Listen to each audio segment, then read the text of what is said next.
Good morning on a Saturday to everyone out there talking college football here in Miami, specifically our Hurricanes live show. We got Cam Underwood on the line from State of the U. Of course, we are just minutes away from the fourth round of the NFL draft at noon, so we'll get you all set for that, as well as a defensive tackle commit. Otherwise, people, you guys produced the show today. I think you understand the situation we're in regards to what we normally have, culmination of spring practice, moving on into the summer and everything that had transpired or normally would have transpired. So you guys produce the show, bring your comments, your questions, and your debate topics. Cam, how you doing today? I'm good. Can't complain. Yeah, just a couple few things that we can talk about, and maybe, I'm usually good for some stories and expansion. So yeah, actually I did have another draft related thing, but yeah, otherwise I'm good. So I hope you guys are as well. And let's chat. Oh, I know we'll be able to talk, but in terms of people out there that want to get their comments and questions in, this is the time of year to do it typically, and this is really the time of year to do it in 2020. So this D tackle prospect isn't necessarily, based on the numbers that I saw, the kind of guy on the surface, and certainly you're going to fill in the details in regards to the rankings and so forth and so on, that anybody's going to get necessarily that excited about. But I'm sure you've tracked him and know a whole lot more. Yeah, so Alan HAYE is his name. He is the latest player from Chaminade Madonna High School in Hollywood, Florida, to commit to the U. He joins Thad Franklin and Andres Borregales in this class. Previously, Keontre Smith, Corey Couch, Cameron Williams. We ended up having to part ways with, oh my goodness, what was the kid's name? The defensive tackle this last class, just because he wasn't going to qualify. Willie Moise. So in the last just couple of years, there's been lots and lots of commitments from that school to come to Miami. It's a local championship caliber program in 3A. They're the three-time defending state champions, I want to say. He plays at that school. And obviously, three-time defending state champions, that's a quality program, even if it's at a smaller classification. But HAYE is 6'1", 296. So he's not the largest human being in terms of, height or anything, but he does have good bulk. And his film is pretty good. If you watch the Huddle highlights, I whipped up a welcome to the U piece. So got to use my reflexes a little bit. I have another FedEx package coming today. I think that was my friend ordered a FedEx package delivered to my house. You've always got some kind of activity going on outside, whether I do. Saturday morning. Yeah, no, I got a sign for this one. Give me 2 seconds. I'll be right back. No worries. Oh, no, he saw me through the window, so I don't have to sign. Perfect. It just happens in living in a nice little neighborhood, but yeah, you get things going on. Anyway, Alan HAYE has a good film, and he can be a good rotation kind of guy. If you look at size-wise, is comparable to Jalar Holley when he came out of Buford 2 years ago at that, 6'1", almost 300-pound range. And he is the second defensive tackle commit in this class to join Savion Collins. Savion Collins' commit is known to be soft at best. Most people believe he's going to flip to Florida sometime. I would say sooner rather than later, but without the live period and visits not being what they once were, maybe that gets extended out a little bit. But it's pretty much a common thought that because Collins has come out and said that he likes Florida and his mom likes Miami, but he's trying to get her to go up to Gainesville and go on a visit to see what we can do, which is basically telling. And again, I love these interviews that writers are doing now, where they're asking things open-ended. Hey, what school do you like? Not, I work for the Miami site, tell me about Miami. So he went on a little tangent about Florida and everything. So, and that's been heard for a little bit now. So while Alan HAYE is the second defensive tackle commit in this class, we can pretty much consider him the first because unless something dramatic changes, Savion Collins is probably going to flip to Florida. So we'll see what happens there. But HAYE does have championship pedigree. He comes from, a great school down here, both academically and athletically. And hopefully, Miami is able to continue to pseudo pipeline Chaminade. They're not going to get everybody. You've got John Dunmore, who went away to Penn State. You got Braylon Brown from Chaminade, who just committed to Ole Miss, and then 2 days later transferred to St. Thomas Aquinas. And there's going to be guys who go elsewhere. But, I mean, you get the number one kicker in America. You get a very good running back, so far committed in Thad Franklin, and then you add in the defensive tackle to go along with the previous guys from that school. So there is a little bit of a connection, obviously, between Chaminade and the U. And Alan HAYE committing to Miami is the latest member of that little pipeline group. MarkRogersTV, the voice of college football. We talk it up every day with the best bloggers, broadcasters, and writers in the industry. Cam's right at the top of the list, State of the U. Please check him out and the rest of the staff over there. Talking Miami athletics, getting us set up for a hopeful 2020 football season. And, of course, we will find out much more in the ensuing weeks and months about what kind of football we'll look at here this fall and beyond. And, again, the Super Chat's available, folks. Just keep in mind I talk about the time that Cam gives us and just talk about the cumulative time effort in and of itself that Cam gives us on a yearly basis, let's say, over the course of showing up almost every week for 52 straight. And then on top of that, way beyond that, the insight, the information, the knowledge, the stories, the vibe, everything that he brings us here that I just can't even underline, emphasize in any way the contribution. All right.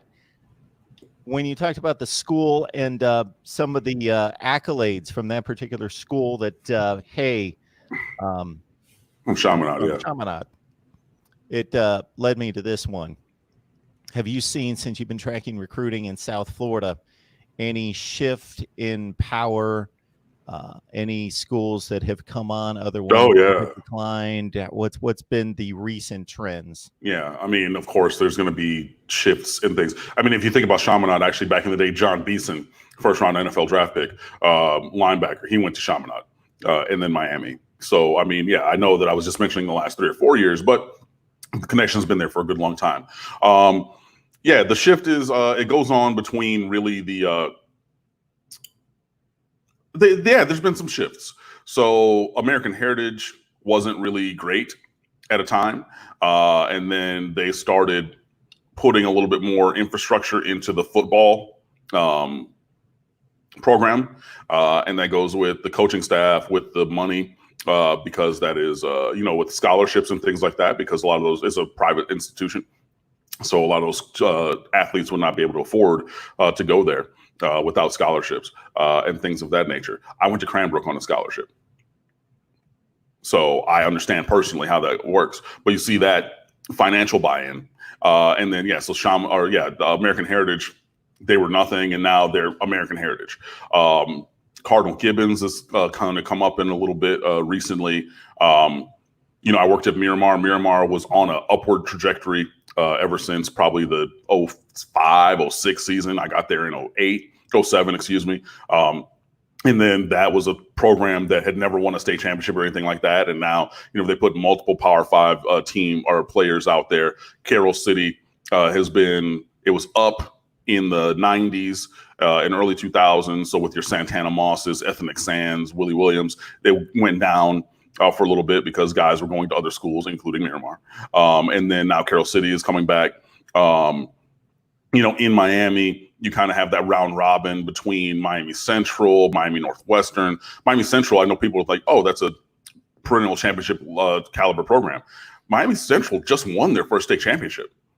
Like this run that they're on, like Miramar beat Central in the playoffs in 09 before Miramar won their first championship. And that kept Central from winning their first because they could never get past Northwestern and then Booker T and things like that. So, yeah, we know what Miami Central is now.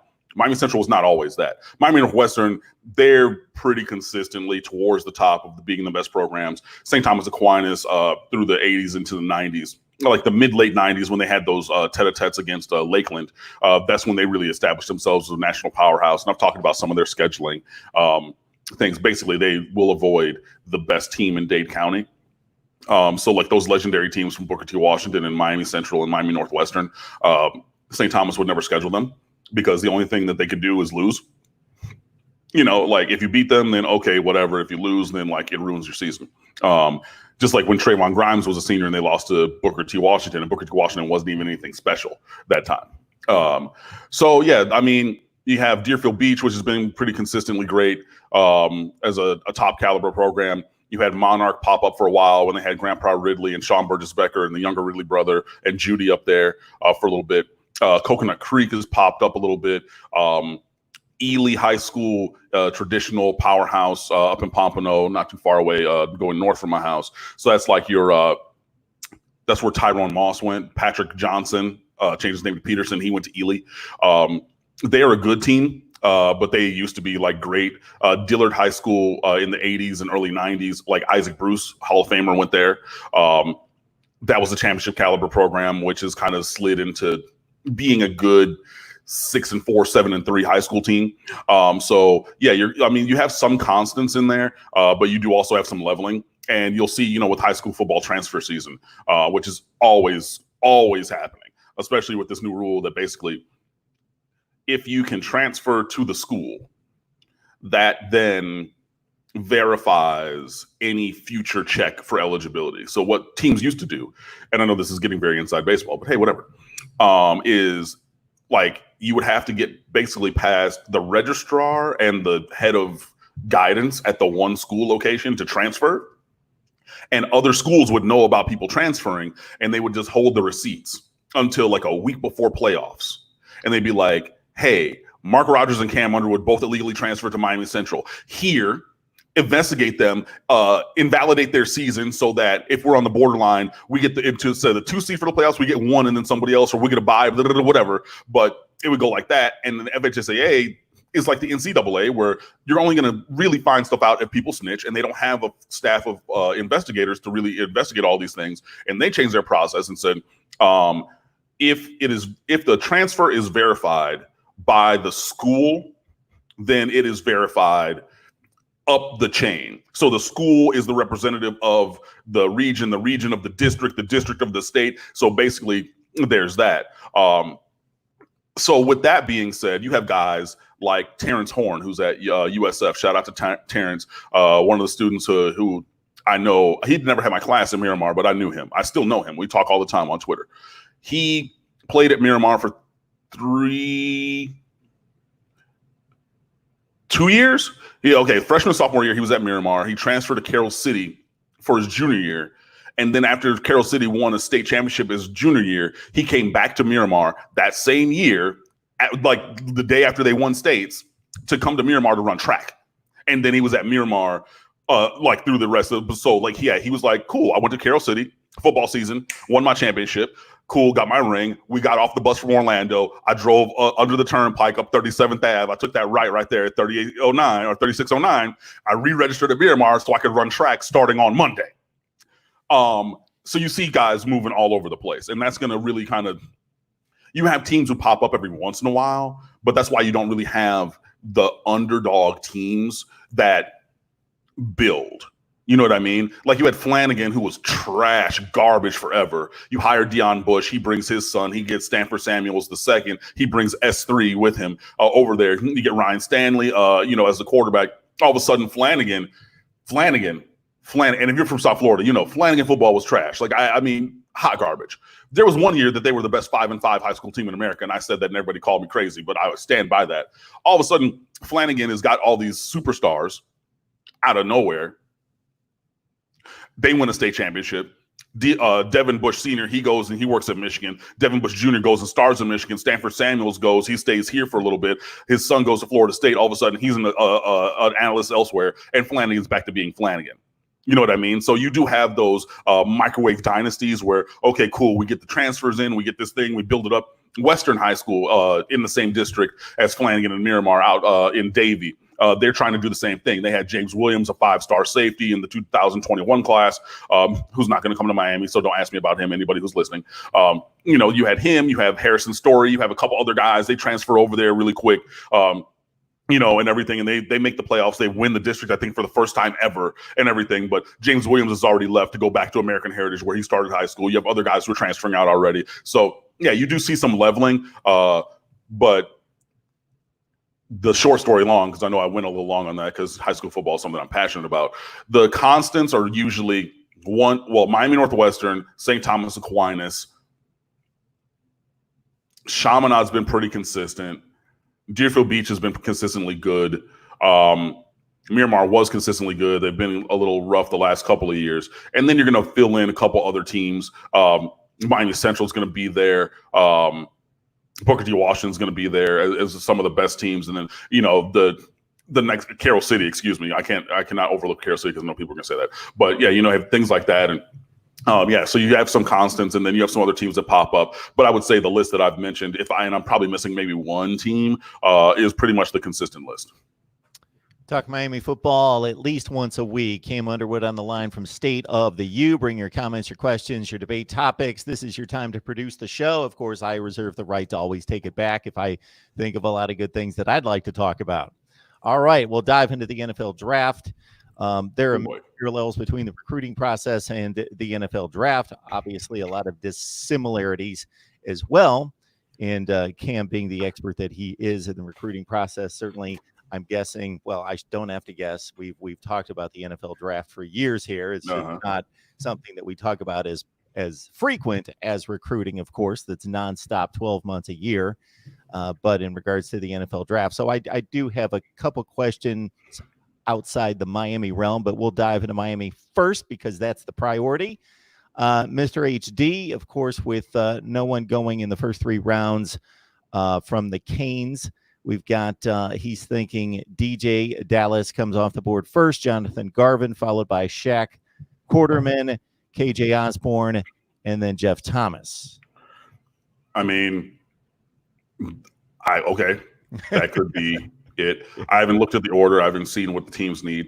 And yeah, and that's the thing that I was talking about, thinking of Miami. And let me look up the tweet because, of course, all opposing beat writers know all the Miami statistics, front, back, inside out, upside down. There is, well, first of all, it's been the first time in 40 years that Miami, 40, that Miami has not had anyone drafted in the first 3 rounds in consecutive years. The only times that it has happened since 1987, so the last 33 years, is 2009, 13, and then the last 2. So it's a struggle right now for the Hurricanes in terms of producing top talent for the NFL draft. I think that there are some guys who have left early, and I get that there is frustration with losing. But also, team performance does impact individual success. And if you think of, if you're playing your NCAA dynasty, if you're a 1-11 team and you have a guy who's putting up insane numbers but just losing because the defense is terrible, he's not going to win the Heisman. You might have one guy on all conference or something like that, but the team success is born and directly tied to individual success. So we're seeing some of that play out right now.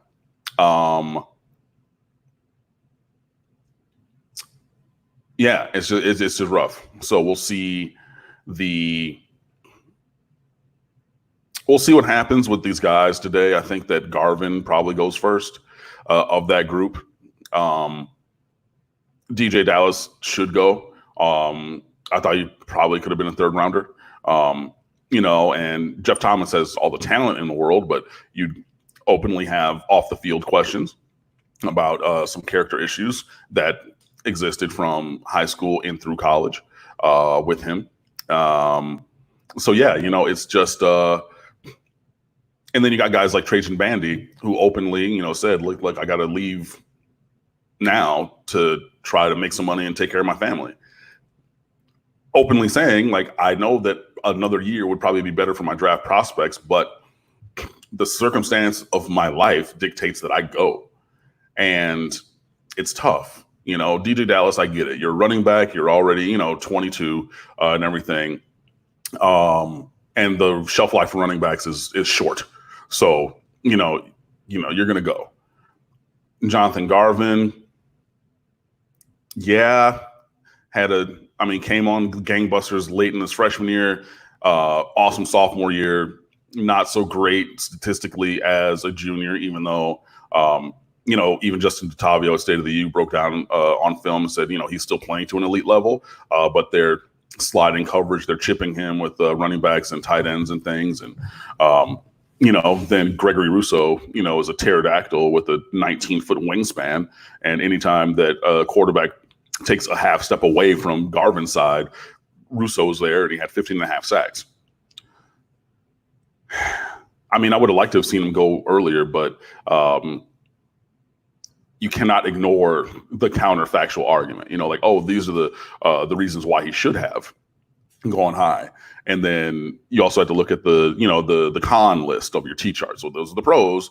You got to look at the cons. And unfortunately, some of these guys are falling. So, it really comes to team success.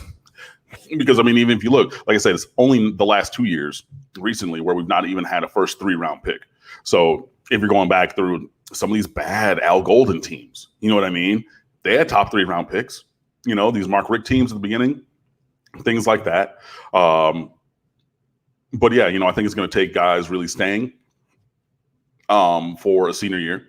I don't think everybody needs to stay like they had at Clemson 2 years ago, where all their first round defensive linemen were like, yeah, no, we're staying for senior year. Like, that was an anomaly for any program.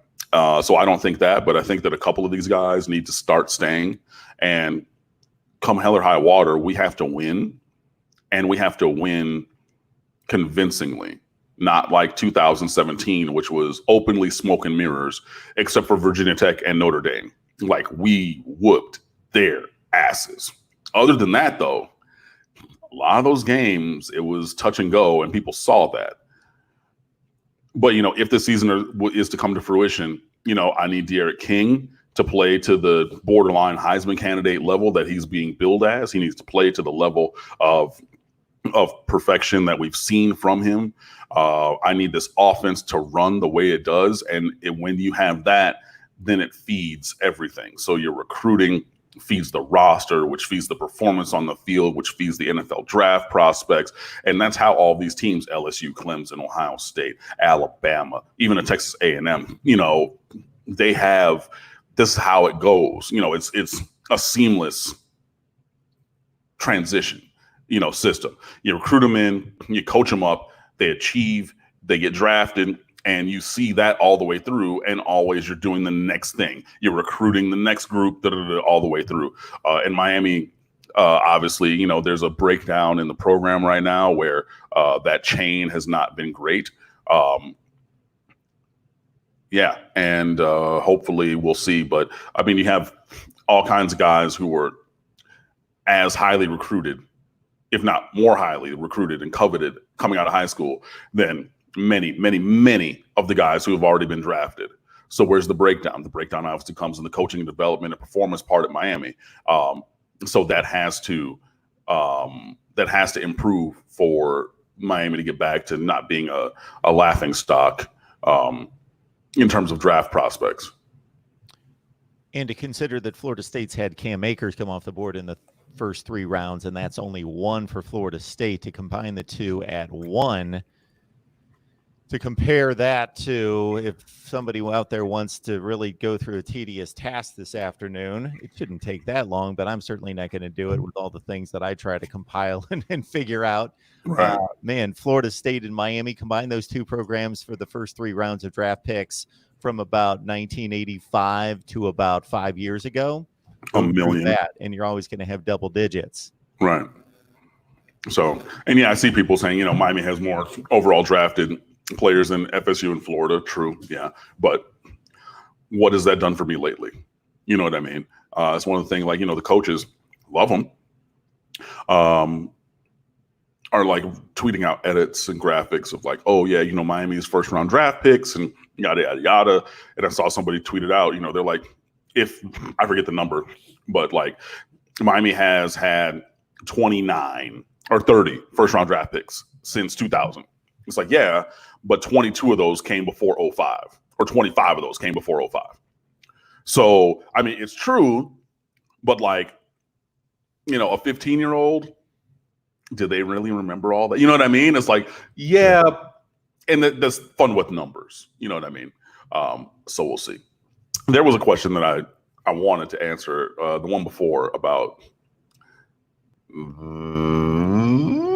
that one. Nope. I will find it. What? Tua. Oh, about Tua. That one. Brian Brown. Well, Tua's younger brother transferred to the U. So this is an interesting thing that's been brought up. Was brought up immediately from the time that Tua Tagovailoa was drafted by the Dolphins. And actually, when I did a quick Google and Twitter search, this is something that people have been talking about before that. Tua has made, or did make it known, that playing for the Dolphins was his preference, and openly stated that he did not want to play for the Detroit Lions. So to not be drafted by, you know, the Lions at 3. But the Tagovailoa family is like this crazy insular nuclear group. And like they always want to stay together. So like Tua went to Alabama and like the whole family moved to Alabama. And then he's coming here to South Florida. So then people were talking about, well, okay, the whole family is coming to South. I mean, because we're, you know, both brothers, mom and dad, everybody's going to stay just boom right together. And I'm going to state the obvious, Cam. They didn't move to Alabama from Louisiana. From Hawaii, like Hawaii. Right. Exactly. I mean, yeah, it's like they didn't move from Missouri and just go straight south. No. Yeah, so they came from Hawaii to Alabama. And then they're talking about, you know, keeping that very close-knit family structure. And then that has had people talk about the potential for Talia Tagovailoa, the younger brother, to then transfer to Miami. Whether it would be this year or next year, there's been discussion and debate and things like that. I'm interested to see if can he play here? And I know that he did numbers. He did big numbers. I mean, he eclipsed Tua's numbers in high school, and everything, you know. That being said, every sibling is not the same.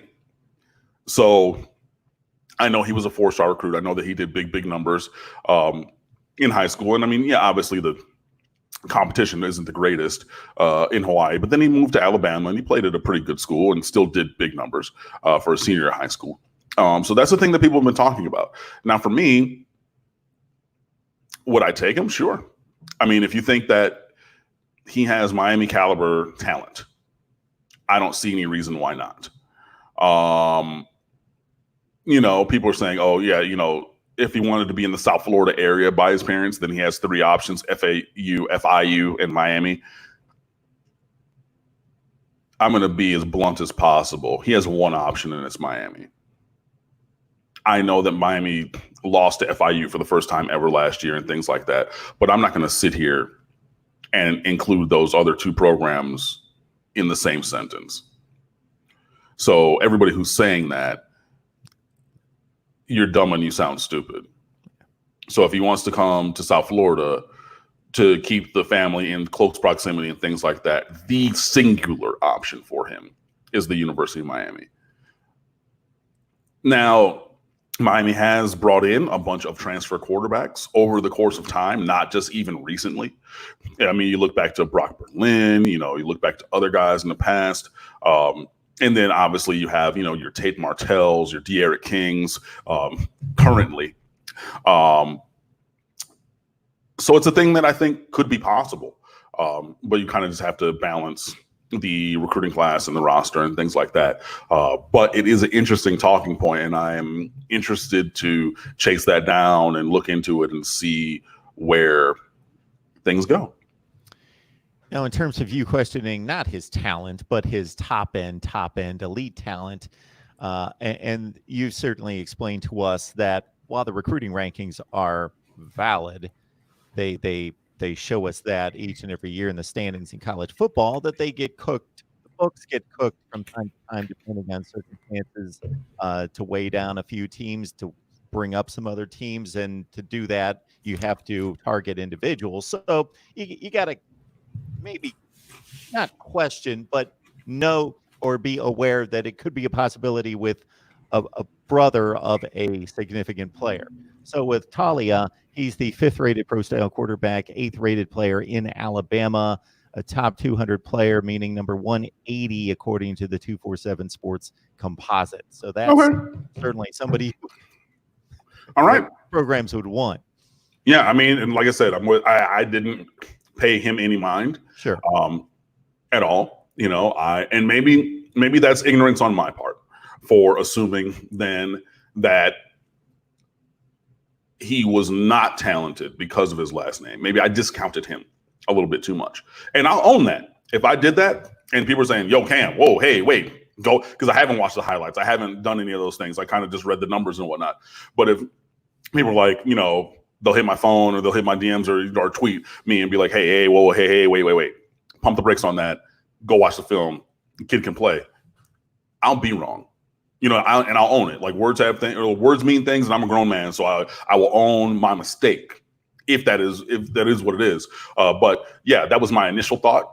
Maybe that he was getting a little boost just because of his surname. But if he has the game to match it, then I mean, I'm with it. So, and if he has the game to match the name, then by all means, come on down to Miami, and then you can battle whomever next year for the starting quarterback job, whether that's anybody.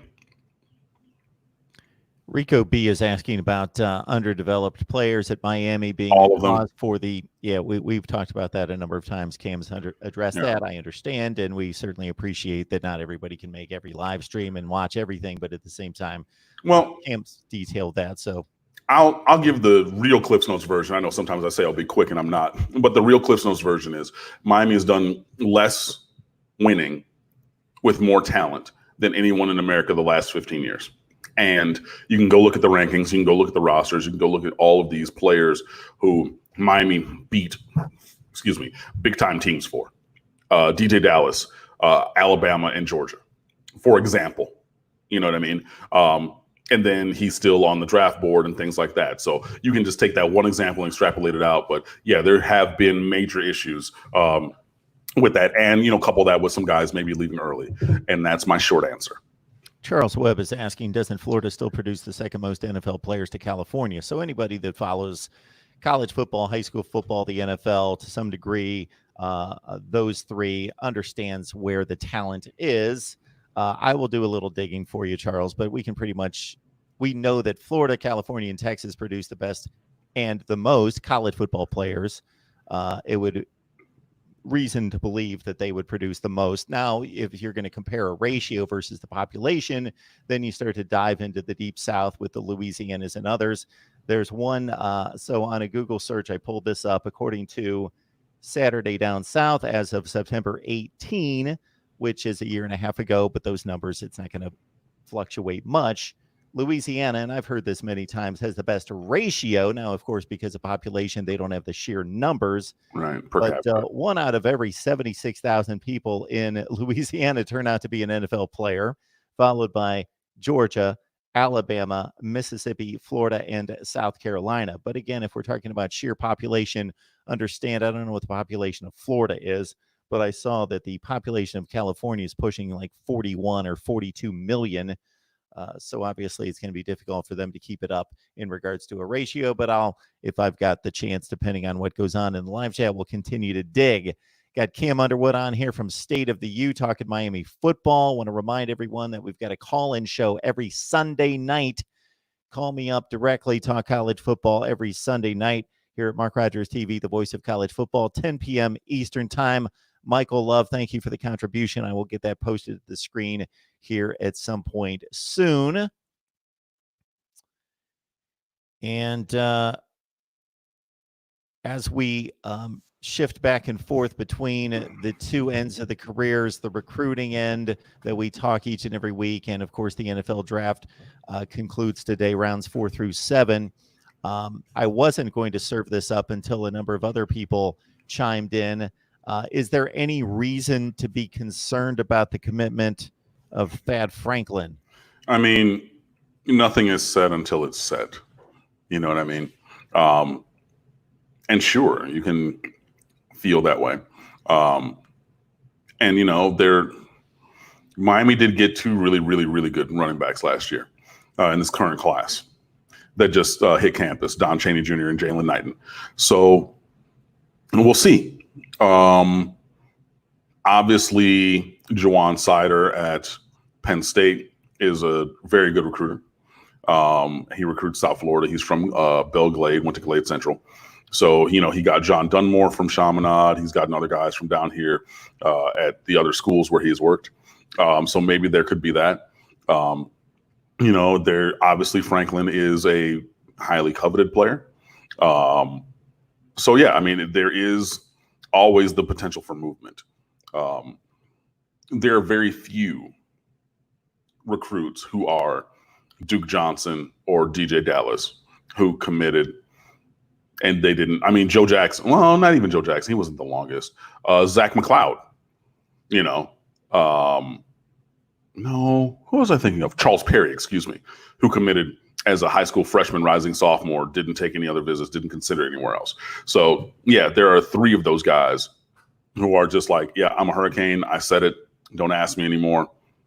I'm not going on any other visits. I'm not going anywhere else. It's unfortunate because, I mean, it would be great if we had just the lockdown recruiting that some other schools see. You know, but yeah, we'll see what happens. With Thad, obviously we want to see how the running backs are used in the offense. And, you know, maybe maybe a Miami elects to go elsewhere. I don't think that would be a wise idea for the record.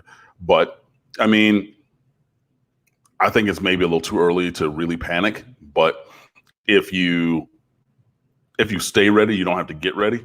You know what I mean?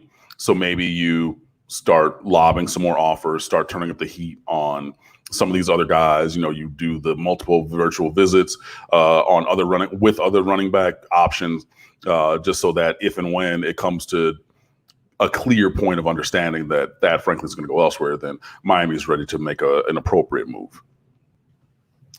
Talking Miami football each and every week with Cam Underwood from State of the U. As 904 Hurricane is reminding everyone, just don't enjoy what we bring, but hit the like button as well. The super chat's on as well. Michael Love, we appreciate the contribution, sir.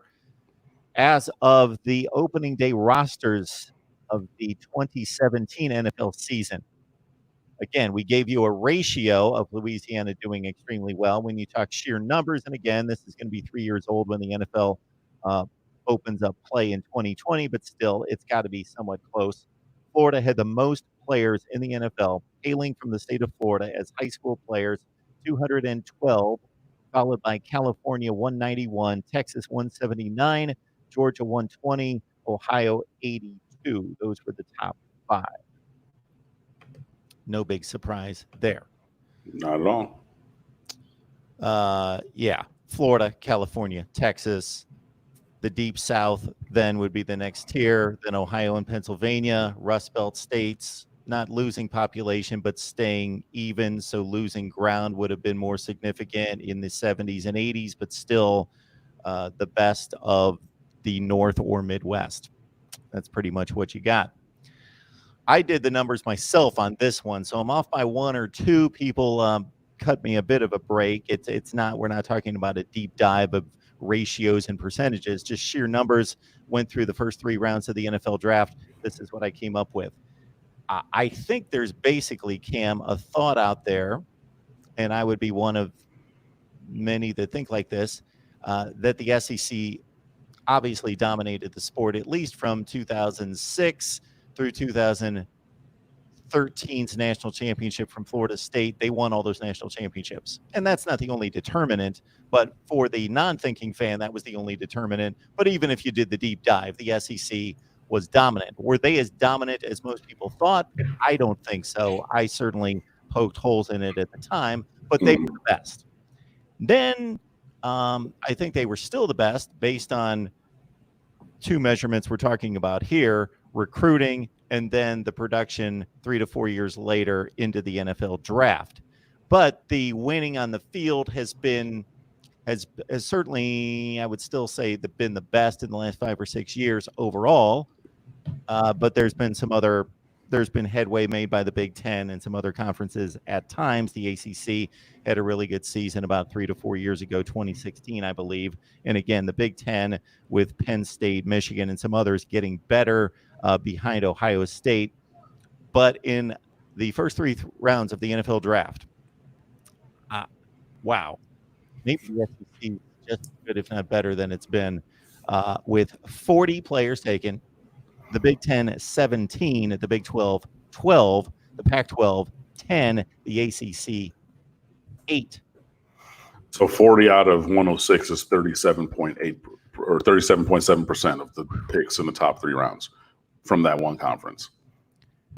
You know, but Usually. then again, Miami's roster is littered with guys that SEC teams wanted. So then why is, I mean, the ACC Coastal Division had one player picked in the first 3 rounds, and that was Dalton Keene from Virginia Tech, who had 17 touchdowns against Miami this past year. End list. But again, I can go down and look at all of this roster and see, we beat Florida State, Florida, Georgia, Alabama for some guys. You know what I mean? It's up and down the roster. But you're not doing anything with it. And my good friend Steve Feinberg just tweeted it out. He said, there's basically 3 reasons. 1, the guys are not getting drafted. 1, they left too early. 2, they were not developed appropriately. 3, maybe their talent just wasn't as good as we thought. But it's curious, in a bad way, to have Miami be on the bad side of that. Go back to the last comment. David Kinsbrunner. Can a good QB play here? What the F am I talking about? I'm asking the question if he's a good QB. I openly said that I didn't know. If he is a good QB, then just say he's a good QB. But please do not sit here and try to impugn my intelligence, David. I will embarrass you in front of people. Like, pump the brakes, buddy. And on what basis are you determining that he's a good QB? Because he put up numbers in high school? Because I can give you plenty of people who put up numbers in high school. Do you have a film that I can watch? Do you have something else that's not anecdotal? You know what I mean? Like, oh, this scout evaluated this and judged this as this, or you can look at this scouting report, you can look at this. Sure, I read all the time. I read thousands and thousands of words a day about this and stuff for the secret day job and stuff that I just enjoy reading for my personal pleasure. So if you have those things, please, by all means. But like, asking a question if a kid is good is not saying that he's bad. So you're operating off of the foundation that he is good. I'm looking for the underlying information that would have me believe as you believe. David Kinsbrunner, thank you. You've probably way surpassed the intellectual level of the question. You've probably gone way beyond that. So I don't know if the explanation has been understood, but hopefully it has been. I'm just like, oh, whatever. Sorry. I don't understand people on the internet taking shots at people unless they make some outlandish, completely unfactual statement that's mean or derogatory or slanderous in some way, or they have just a track record of weeks and weeks and weeks and videos and articles and articles and articles of being ignorant, and then you just ignore that person and you don't give them time anyway. All right. So yeah. Yeah. To your development point, again, if you understand recruiting in regards to, and I don't understand it anywhere close to what Cam does or even the NFL draft. I've enjoyed watching the NFL draft and taking in the NFL draft since I was like 10 years old. Yeah. My mom let me miss school to watch the NFL draft when it was on a Tuesday afternoon because I'm old and you guys only remember weekends NFL draft. But I understand it better than the average fan by far.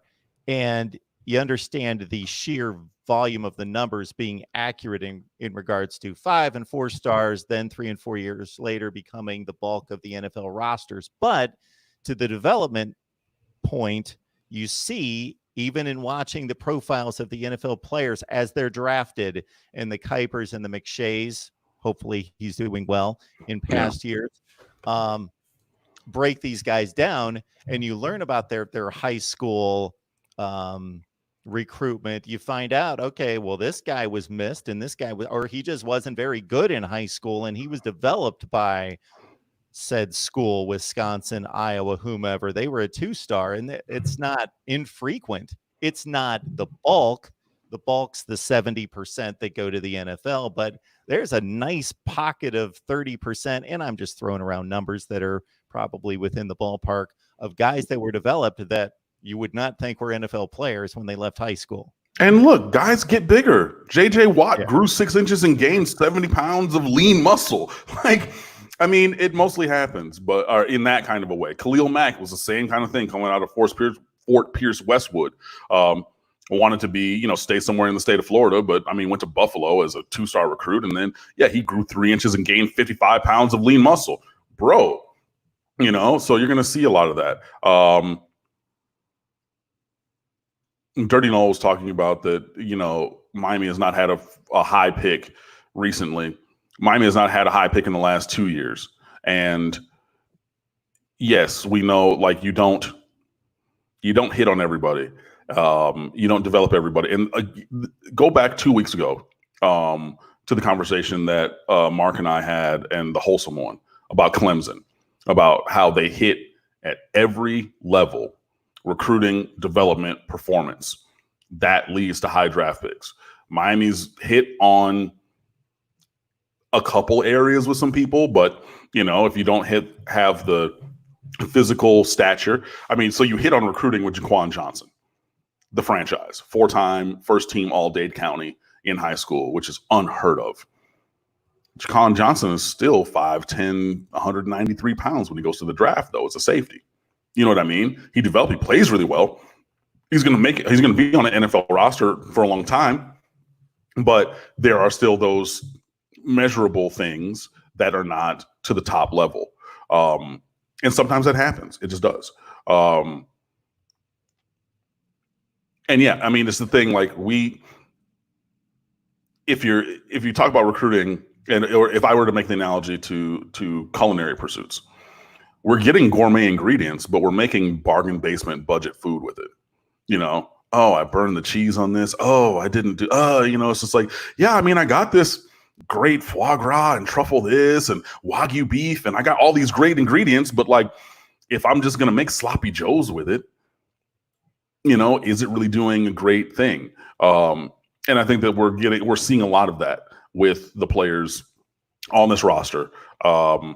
And, even it's bad because, you're even affecting the defensive players because of the failings of the offense recently. Guys like Jonathan Garvin, you couldn't tell me in 2017 as a freshman or 18 as a sophomore, you can tell me after those seasons that he wasn't going to go in the top 3 rounds. You know what I mean?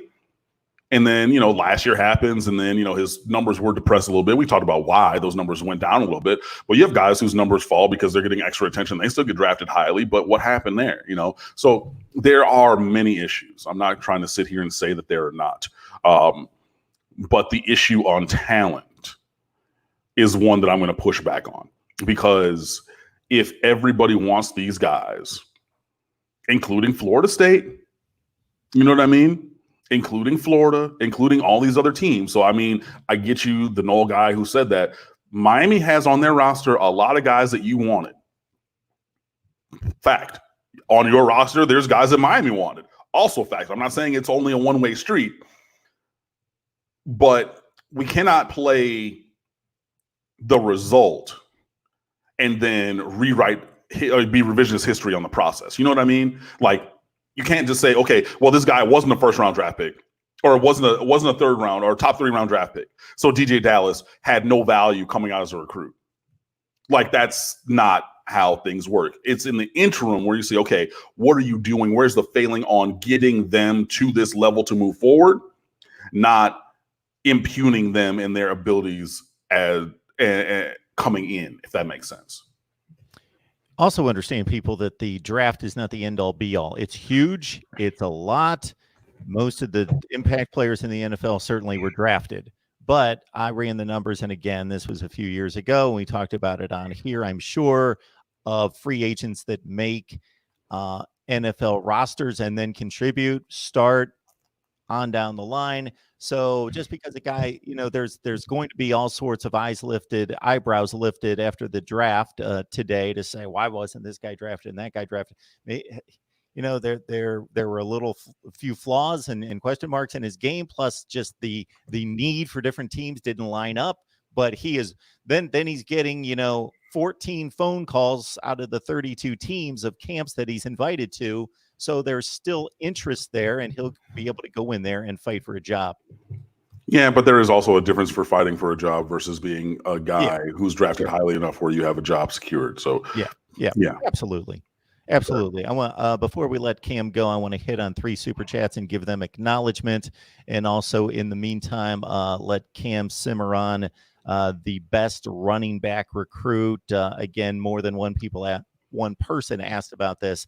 Best running back recruit out there that Miami's got a good shot at that would be in line. And I mean, I forgot to say this, but it's not that I forgot to say this. So this is a little bit behind the scenes for everybody who's watching. I was going to go somewhere at noon, but I don't have that opportunity to go over there anymore. So if you want to do an extra 10 or 15 or 30 minutes, I got it. Okay, cool. We'll give it a few more minutes here because I did want to acknowledge Michael Love, as classy with his statement as his avatar picture that we've acknowledged in the past. Good looking shot there, Michael. Great content. Wishing the whole community health and safety during the Rona. Thank you so much, Michael. We also have, let me get to it here, Martin Rosario. Thank you so much for the super chat contribution. Gentlemen, it's been a minute. Hope y'all are well in this quarantine. Be safe, you and your families. Love the content. Mark and Cam, always go Canes. Martin, thank you so much. We appreciate, and of course, remember your comments from the past. Everybody else, regardless of the super chat or not, we appreciate the encouragement, the support, and so forth. Ashley Pownell, hopefully I didn't butcher your AJ. Oh, well, see, there you go. Yo, what up? Safe. Mark, strong work evening during this pandemic. Killa Cambro, we out for drinks when the quarantine is lifted. Yeah, no, that's my boy AJ. I haven't talked to him in a minute. So yeah, good to see you on here, fam. Yeah, no, we gotta do that. You see from his avatar, he's a firefighter and everything now. So known AJ for a long time, from back when the Miramar days. So he went there before I got there, and then he was helping out with the band and everything, and going to college and all those kind of things. So personal friend of mine. Appreciate that. And yeah, we'll definitely we'll link up when everything opens up. Awesome. Thank you so much, AJ. Appreciate the support. Everybody else out there, I hope you appreciate what Cam brings us each and every week and what we do here on a daily basis at Mark Rogers TV, the voice of college football. So again, a number of people asking about a running back target that would be kind of the next in line that is reachable. I don't know, man. I'm looking, maybe and it's a thing I was actually joking with on Twitter with JP. Shout out to JP. Thing is, ad now is True Juice Kane on Twitter, but his account is locked, so he doesn't like talking to other people who are not already following him. So, but we were joking about it, where I just said, like, look, we're gonna have to just basically go and do one of these things where we get somebody who, we trust our evaluation, and like, it's a 3-star guy, but he fits our culture, and like one of those things, like everybody says, like, oh, he's under the radar guy, he's a late bloomer, like, like he really fits, and yada yada yada, as opposed to like just going shopping from the top of the list, which Miami was able to do last cycle. They went to the top 5 nationally in recruiting rankings for running backs. They're like, yoink, let me get that. Cool. Now we're going to have to dig a little bit, I think. So we'll see. And, I think that there's miles to go before we sleep in terms of pretty much everything, but especially running backs. And I think that, Miami probably will only take one this year. Again, after getting both, Knighton and Chaney, maybe one, we'll see. Because Robert Burns is a 4th-year junior this year. Cam Harris is a true junior. Maybe he stays around for a senior year, hopefully. But we'll see what happens. So, I don't necessarily have a ready-made name. There's nobody who's like from last year, because last year we knew all the names, and it was like that. The last couple of years at running back, I think that we're going to see the board expand a little bit, and we're going to see some things shake out moving into the future. Impala Boy 86386. I certainly have a soft spot in my heart for Impalas. My dad had an old one from back in the 60s when I was just a lad. Yeah, they were. Do they still make Impalas? I don't know. I'm not even sure. Good old Chevy there. Don't know if you have any thoughts, Cam, on the Clemson players that tested positive. This would have been, I think, at the conclusion of the 2018 season, at some point close to the playoffs. Mm-hmm. Some high-profile guys, a defensive lineman. I don't want to misstate which one because they had so many great ones. They had the four that started. I can differentiate. I just don't want to say which one it was, Lawrence or Bryant or Farrell, because again, I don't want to indict the wrong individual, but we all remember what happened there. It is a bit curious because that had never been something, to my recollection, that came up as an issue, an indictment, and then proven against a college football team that the NCAA had to deal with in the past. But it did. That particular player was suspended for a game or the entire playoff. I believe the entire playoff, the two games that Clemson played. I believe. Well, I just looked it up. It was Dexter Lawrence. Dexter Lawrence. Okay. And I said it at the time. I said that there's not going to be anything. There's not going to be any kind of repercussion. Clemson is in this golden age. They are the golden child. And, you're just letting them kind of hand wave it off. Like, one of your star players, a surefire first rounder, first team All-American, tested positive for PEDs. Can you explain? And Clemson basically just said no. And the NCAA said, okay. Where your bread is buttered. And that's the way that I see it. If people view it differently, then by all means. But yeah, I said it at the time that nothing was going to happen. And I'm not surprised that nothing did or has. So this seems similar to a lot of things that we get into along these lines, where I don't disagree with what you just stated, because I had the same questions and concerns at the time and didn't understand the lack of follow through. What I don't understand is is Clemson that big to the sport? We're not talking about the Lakers and the NBA or the Yankees in baseball. There's plenty of major programs to prop up college football. And what was Clemson 10 years ago? But we're not talking about 10 years ago. We're talking about now. I know, but they're propping up the ACC.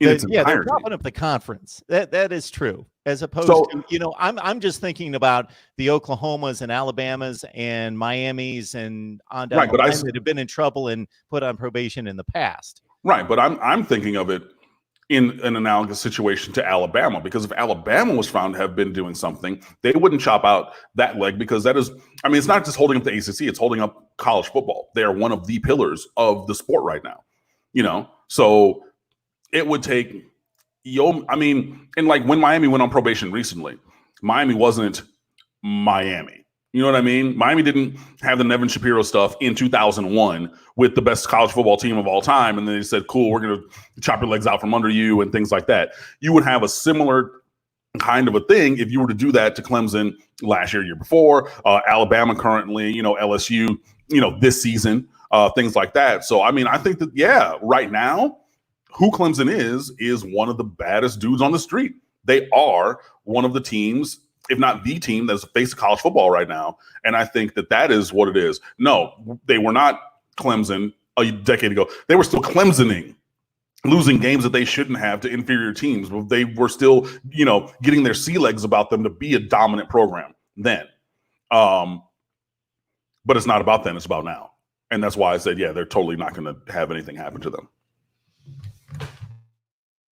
I think in regards to the national scene that that wouldn't be an issue. But I do understand the point of Clemson holding up the ACC. They are currently holding up the entire conference, and if they were crippled by a recruiting violation that put them on probation for 3 years and they couldn't see postseason play, and college football would have to usher in, let's see, Virginia, Pitt, those type of teams into an ACC championship, not necessarily college football playoff spot because they would have 4 or 5 losses, but into the championship round of the ACC. I do get that they're holding up their conference like nobody else in the nation. Ohio State's dominating the Big Ten. Oklahoma's dominating the Big 12. Alabama has in the past of the SEC, but they certainly have a whole lot of help there. I do understand that the point versus the ACC, but I don't see where Clemson's. I know they're important to college football, but there's plenty of other powerhouse programs out there. Not playing to that level right now. But yes, there are other programs that are very good, yes. What else we got in here? Sorry, I'm trying to turn so I can watch the TV. Oh, you're good. You're good. Grab some agua. Mac Brown's becoming a problem with them old school recruiting tactics. Hey, man. Like, low key, Carolina is starting to recruit. And I mean that, like, in capital letters. Like, we might need to pay some serious attention. Like, wink, wink, Ole Miss? I'm not even going to say it's like that. I'm just saying I'm looking at everybody who's going there. And, Miami has, had just exponentially more talent than anybody else in the Coastal anytime recently. And then, you're looking at what UNC is putting together this year, what they got last year in recruiting. Like, they're trying to close that gap. And if Miami doesn't get on the gas, get on the good foot, and stay where we have been and increase our recruiting impact and performance, that gap is going to continue to close. Do we have any high caliber offensive linemen coming in, Cam? No. And I mean, like, that could change, but as of right now, wait. We have Lawrence Seymour from Miami Central, whose younger brother is the 2023 commit from last week. We took that commit to try to lock down Seymour, who's, he's another guy who's not the tallest in the world, like Alan Hay, so he's like 6'1", 310, 20 pounds. So he's an interior lineman. He's going to be a guard or a center, but he's very, very good. So, yeah, we have one, but we're going to need some tackles. I see that Garen Justice is lobbing offers all over America to all kinds of guys. Unfortunately, some of the very top guys, like namely a Nolan Rucci from Pennsylvania, who's a 6'8" offensive tackle prospect. When they've been shortening their recruiting lists, they've left Miami off. But at least we're getting out there. We're making the connections. We're doing the virtual visits. We've done, some in-person evaluations back, when outside was open and you could do those things. And trying to build those connections, carry those connections from prior job locations and whatnot. But yeah, I mean, the thing that's going to really be important is, you obviously need talent at all of the positions, including offensive line. You need, guards, tackles, and everything. But really, you're going to need tackles. You're going to need some big guys, tall guys, 6'5", 6'6", 6'7", with girth and bulk and strength and talent and athleticism. You're going to need some of those guys. Even if you take a guy like Chris Washington, who's 6'7", 275 as a developmental guy. So, maybe 2 or 3 years down the line till he makes his first impact. Okay, I get it. But you cannot have a roster full of those guys. You're going to need somebody who you can get into action year 1, year 2. Like a Seymour, like a Ja'Kai Clark ended up being actually at a guard, like Navon Donaldson. Everybody's All-American, 6'6", 370 pounds coming out of Miami Central. Boom, set it and forget it. Left guard as a freshman, first team or freshman All-American. You're going to need some of those guys. So Seymour is very good. He is, he's the kind of offensive lineman that Miami needs. We just need more of them. The number that I've seen in the last few weeks, getting back to North Carolina, is that, and again, if somebody would run the numbers someday, that would be fascinating to see how many commits hold to particular programs and just overall, a commitment made in May that has to last until December or the next February. What is the percentage that commitment? And I know that numbers are tricky because kids are committing to 5 schools. But I would just be interested.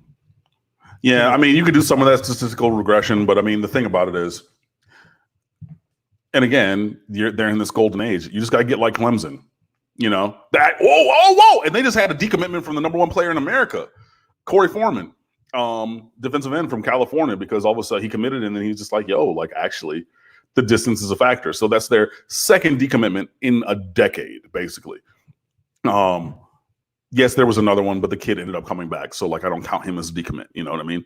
But yeah, it's tough to have and keep those guys committed for a long time. And sometimes you have guys, excuse me, I'm sorry for hitting the table there. And this is the thing that Miami has seen, unfortunately, where they're pimping one school at the desire to get an offer from a different school that they actually want to go to.